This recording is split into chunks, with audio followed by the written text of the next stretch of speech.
Hello everyone. तो last class में हमने सॉल्वेंसी रेशोज डिस्कस किए थे। तो उसमें मैंने आपको तीन रेशोज के फॉर्मूलों के कंसेप्ट जो है वो बता दिए थे, डेब्ट इक्विटी, प्रोप्राइटरी एंड सॉल्वेंसी। अब हम उन तीनों से रिलेटेड एक क्वेश्चन डिस्कस करने जा रहे हैं।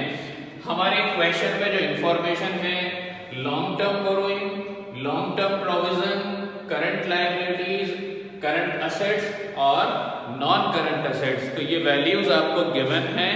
इन वैल्यूज से आपको तीनों रेशियोज फाइंड आउट करने हैं, डेब्ट इक्विटी, प्रोप्राइटरी एंड सॉल्वेंसी। इस क्वेश्चन के एक कॉन्सेप्ट ऐसा होता है, आपके क्वेश्चन में सिंपल सारी चीजें गिवन होती हैं, तो आपको सिर्फ फॉर्मूले के अकॉर्डिंग आपको ये ध्यान रहना चाहिए। डेब्ट इक्विटी रेशियो में डेब्ट अपॉन इक्विटी, डेब्ट मीन्स टोटल डेब्ट, non current liability and current liability. Non current liability में सिर्फ दो ही चीजें आती हैं आपकी, एक डिबेंचर और एक लॉन्ग टर्म बोरोइंग्स, और एक करंट लायबिलिटी। इक्विटी में शेयर होल्डर्स फंड जिसे कहते हैं हम, equity share capital, preference share capital. तो आपके क्वेश्चन में सारी वैल्यूज गिवन होती हैं, आपको उन वैल्यूज को लेके सिंप्लीफाई करना होता है। तो दूसरे का जो क्वेश्चन है वो इस कंसेप्ट पे है, तो आपको ये क्वेश्चन अच्छे से आना चाहिए। इसमें देखिए किस तरीके से सॉल्व करेंगे आप। मैंने आपको एक बैलेंस शीट का फॉर्मेट बताया था जब मैंने आपको फर्स्ट क्लास में लिक्विडिटी रेशियो एक्सप्लेन किया था। लिक्विडिटी रेशियो में एक बैलेंस शीट का फॉर्मेट बताया था, तो उसके अकॉर्डिंग मैं आपको बताता हूं, आपको इजी लगेगा। लेकिन आप फेयर वर्क में अपने वो बैलेंस शीट मत बनाइएगा, आप एक समझने के उससे आप उसको देखिएगा। अब देखिए आपके क्वेश्चन में long term borrowing, long term provision और करंट लायबिलिटी, तो ये तीनों हमारी क्या हैं, हमारी लायबिलिटी साइड में आएंगी। तो अगर मैं बैलेंस शीट का फॉर्मेट बनाता हूं, तो बैलेंस शीट की लायबिलिटी साइड में एक मेरा long term borrowing, long term provision और करंट लायबिलिटी। तो ये अमाउंट मैंने यहां पर लिख दिया, ये 1 लाख, ये आपका 2 लाख और ये आपका 50,000। असेट साइड में मेरी दो इंफॉर्मेशन है, करंट असेट्स और नॉन करंट असेट्स। तो असेट साइड में मैं यहां पर करंट असेट्स 1 लाख और एक आपकी नॉन करंट असेट्स दे रखी है 3,50,000। तो ये मैंने बैलेंस शीट के अकॉर्डिंग यहां पर लिख दिया। अब सबसे पहले हमें निकालना है डेब्ट इक्विटी रेशियो। फॉर्मूला टोटल डेब्ट divided by share holders fund. ठीक है, टोटल डेब्ट में क्या आता है हमारे, current liabilities and non current liabilities. तो नॉन करंट लायबिलिटी में मैंने आपको डिबेंचर और लॉन्ग टर्म बोरिंग बताए थे। तो हमारे यहाँ पर इंफॉर्मेशन में आपके जो टोटल डेब्ट आपको चाहिए, तो टोटल डेब्ट में आपके नॉन करंट लायबिलिटी यहाँ पर दो गिवन है हमें, long term borrowing, long term provision. जितनी भी लॉन्ग टर्म हमारी होती हैं जो हमें 1 साल के बाद पे करनी है, वो हमारी नॉन करंट लायबिलिटी होती हैं। तो नॉन करंट लायबिलिटी हमें ये दोनों गिवन है और करंट लायबिलिटी हमें ये गिवन है। इसका मतलब इन तीनों का जो हमारा टोटल है वो क्या कहलाएगा, आपका टोटल डेब्ट। तो फॉर्मूले के अकॉर्डिंग टोटल डेब्ट की मुझे सारी वैल्यूज गिवन है, इट मींस 3,50,000। तो मेरा टोटल डेब्ट कितना है, 3,50,000।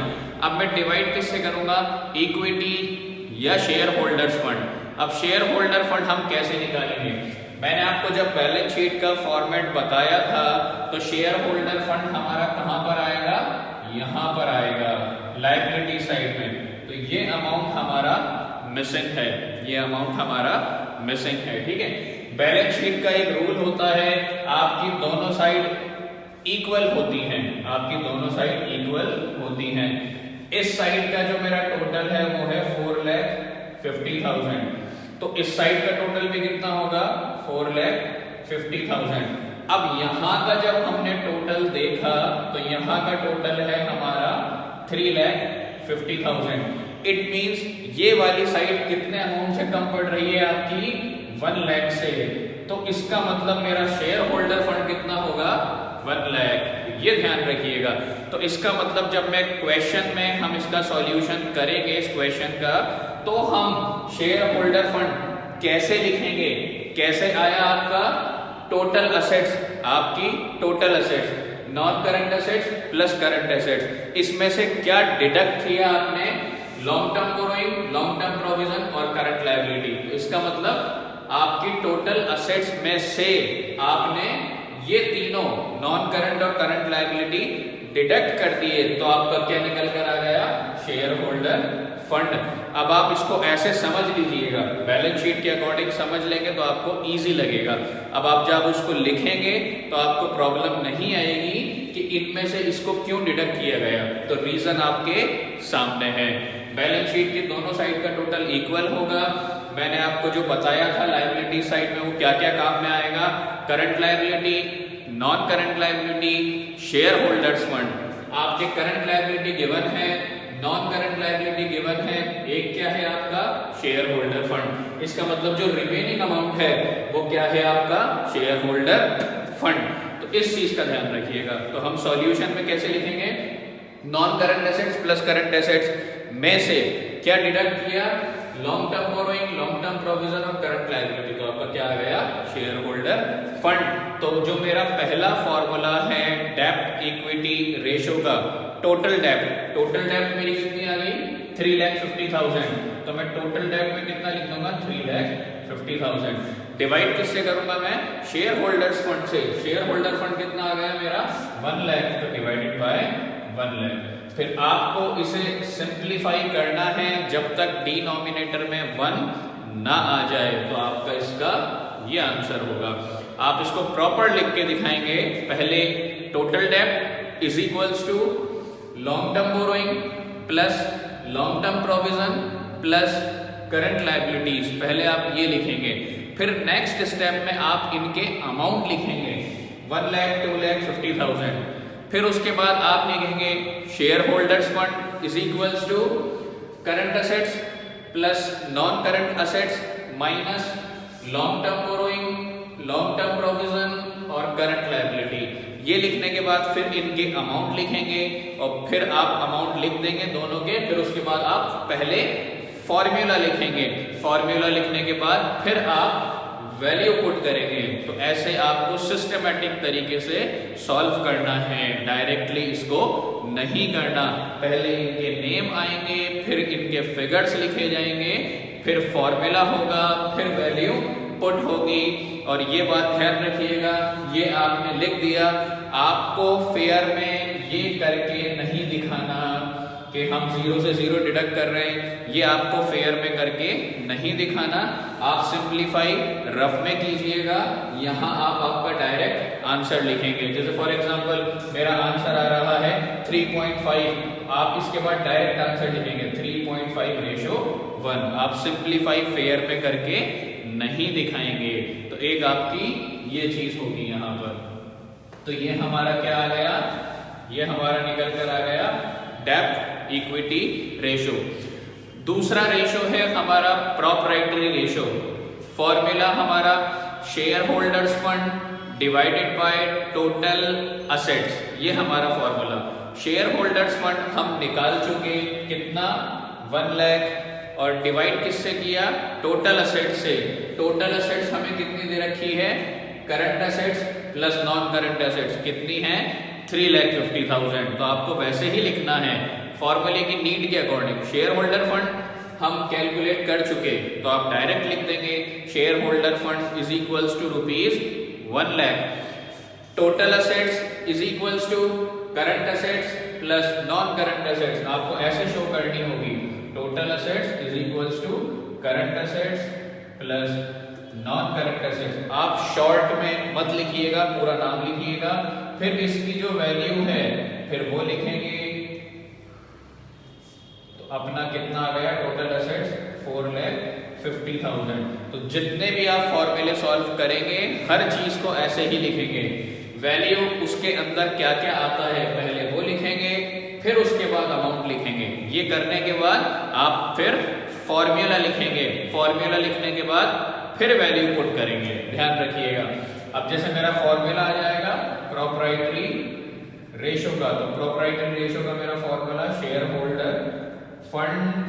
Divided by total assets. आप शॉर्ट में मत लिखिएगा, मैं बार बार रिपीट करता हूं।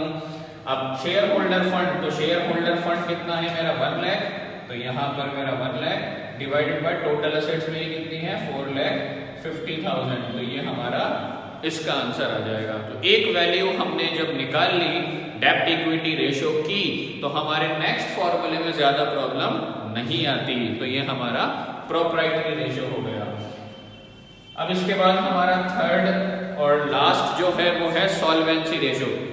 सॉल्वेंसी रेशियो के मैंने आपको 2 फॉर्मूले बताए थे। एक फॉर्मूला क्या था सॉल्वेंसी का, टोटल डेब्ट डिवाइडेड बाय टोटल असेट्स। तो आप अगर ये फॉर्मूला अप्लाई करते हैं तो हम दोनों चीजें फाइंड आउट कर चुके। हम टोटल डेब्ट भी निकाल चुके पहले वाले फॉर्मूला में डेब्ट इक्विटी रेशियो में। तो डेब्ट इक्विटी रेशियो में हमने क्या निकाला था, non current liability plus current liability, तो ये हम निकाल चुके। तो टोटल डेब्ट हम फाइंड आउट कर चुके कितना 3,50,000 डिवाइडेड बाय टोटल असेट्स, वो भी हम फाइंड आउट कर चुके कितनी, नॉन करंट प्लस करंट 4,50,000, तो ये भी हम फाइंड आउट कर चुके। तो दोनों चीजें हम निकाल चुके, हमें सिर्फ वैल्यू पुट करनी है अकॉर्डिंग टू फॉर्मूला। और एक मैंने आपको इसका फॉर्मूला बताया था 1 माइनस प्रोप्राइटरी रेशियो। तो आपका प्रोप्राइटरी रेशियो का आंसर आ चुका, तो जो भी आंसर आपका आया 1 में से उसको डिडक्ट कर दीजिएगा, तो आपका क्या आ जाएगा सॉल्वेंसी रेशियो। तो चाहे आप इस फॉर्मूले से करें चाहे आप इस फॉर्मूले से करें, आप किसी से भी कर सकते हैं। तो इस क्वेश्चन की इंफॉर्मेशन आपको देखते हुए आपको तीनों रेशियोज निकालने हैं और आपको फॉर्मूला ध्यान रहना चाहिए और आपको कंसेप्ट ध्यान रहना चाहिए। तो ये बैलेंस शीट का कंसेप्ट है, इसको आप अच्छे से ध्यान रखिएगा, तभी आप इस तरीके का क्वेश्चन सॉल्व कर सकते हैं। इसके अलावा जो क्वेश्चन आता है इसका, उसमें नॉर्मली सारी वैल्यूज हमें गिवन होती हैं। तो हमें अगर फॉर्मूला लर्न है तो हम अकॉर्डिंग टू फॉर्मूला बस वैल्यू को टोटल करते हैं। बस आप ये ध्यान रखिएगा, जो भी चीज आपको फाइंड आउट करनी है, जैसे फॉर एग्जांपल मुझे टोटल असेट्स निकालनी है, तो total assets is equals to, पहले उसकी वैल्यूज लिखिएगा, current assets plus non current assets, फिर नेक्स्ट लाइन में अमाउंट लिखिएगा, फिर फॉर्मूला लिखकर और फिर उसके बाद अप्लाई कीजिएगा। शॉर्ट में क्वेश्चन को मत कीजिएगा, इस बात का ध्यान रखिएगा। तो ये हमारे तीनों रेशियोज इसके अंदर यहां कंप्लीट हो गए।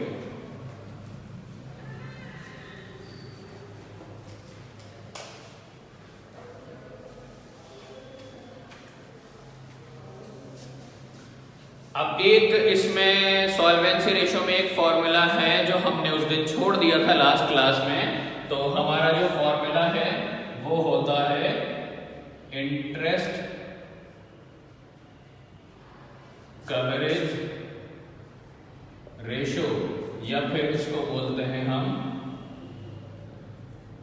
डेब्ट सर्विस रेशियो। तो इसको हम इंटरेस्ट कवरेज रेशियो या डेब्ट सर्विस रेशियो कहते हैं। ये रेशियो क्यों निकाला जाता है, फर्म की जो डेब्ट पेइंग कैपेसिटी होती है उसको पता लगाने के लिए ये रेशियो किया जाता है, फर्म की डेब्ट पेइंग कैपेसिटी।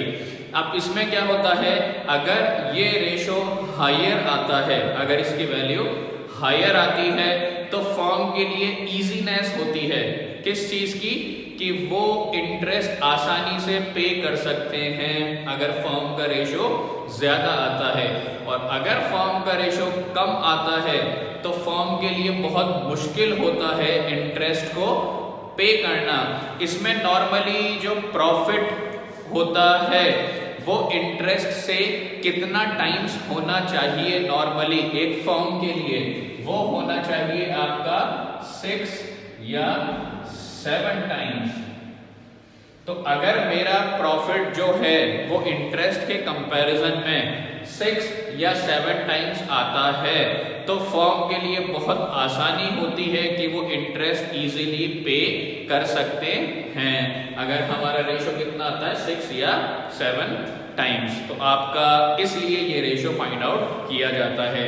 अब इसका फॉर्मूला क्या है हमारा,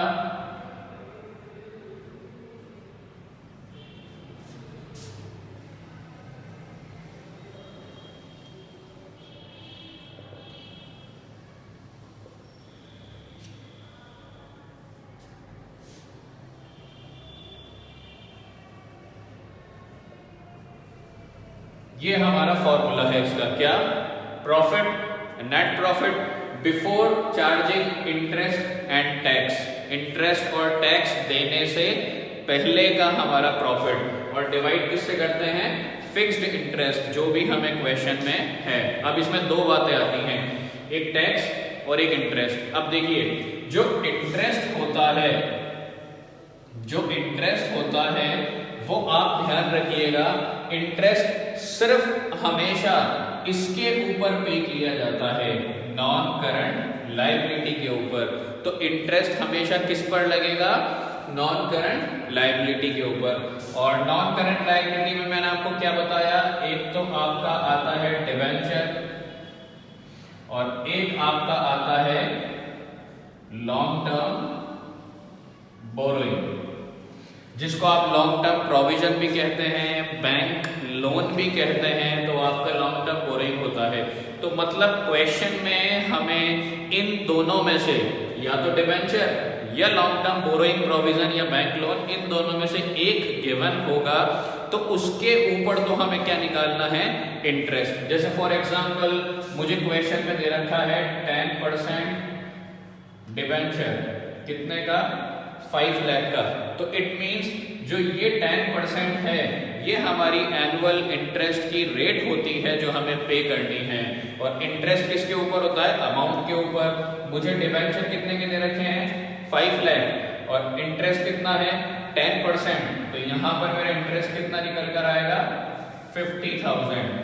5 लाख का 10%। तो इंटरेस्ट की रेट आपको क्वेश्चन में गिवन होती है, तो आपको इंटरेस्ट इस तरीके से फाइंड आउट करना है, ठीक है। अब देखिए, इसमें क्वेश्चन दो तरीके से होंगे। पहला, profit before charging interest and tax.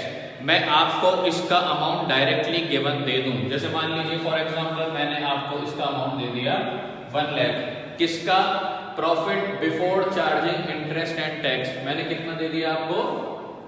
1 lakh दे दिया। और मैंने आपको 10% डिबेंचर दे दिए 5 लाख के, तो मैंने इंटरेस्ट कितना निकाल लिया? 50,000। अब मैं कैसे करूंगा?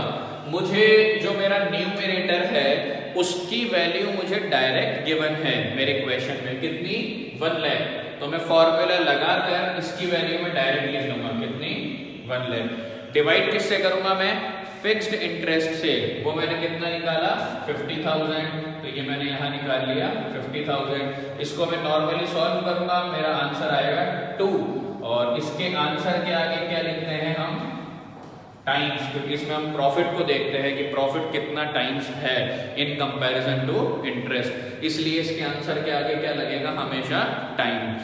तो एक क्वेश्चन तो इसका ये सिंपल हो गया कि आपको प्रॉफिट कौन सा दे रखा है? बिफोर चार्जिंग, डायरेक्ट गिवन है। अब दूसरे कंसेप्ट का क्वेश्चन इसका कैसे होगा?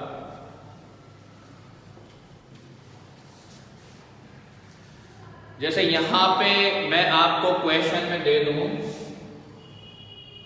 Profit after charging interest and tax. अब यहां पे जो मैंने आपको क्वेश्चन में दिया वो मैंने दिया आपको आफ्टर चार्जिंग। आफ्टर चार्जिंग का मतलब कि मैं इंटरेस्ट और टैक्स दोनों पे कर चुका, लेकिन हमें फॉर्मूले के अकॉर्डिंग कौन सा चाहिए?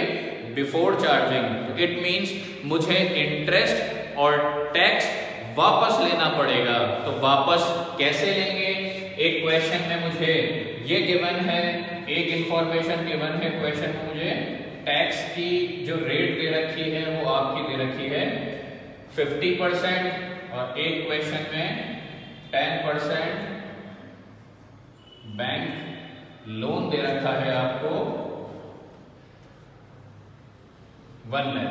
तो ये क्वेश्चन में मुझे इंफॉर्मेशन गिवन है। अब देखिए, after charging interest and tax, मैं इंटरेस्ट भी दे चुका, मैं टैक्स भी दे चुका, तो मुझे दोनों वापस लेने हैं, इंटरेस्ट भी और टैक्स भी, क्योंकि मुझे बिफोर चार्जिंग निकालना होता है। अब मैं कैसे निकालूंगा? पहले आप टैक्स वापस लेंगे, ध्यान रखिएगा। टैक्स कैसे वापस लेंगे? तो हम सॉल्यूशन जब करेंगे तो मुझे निकालना है प्रॉफिट बिफोर टैक्स।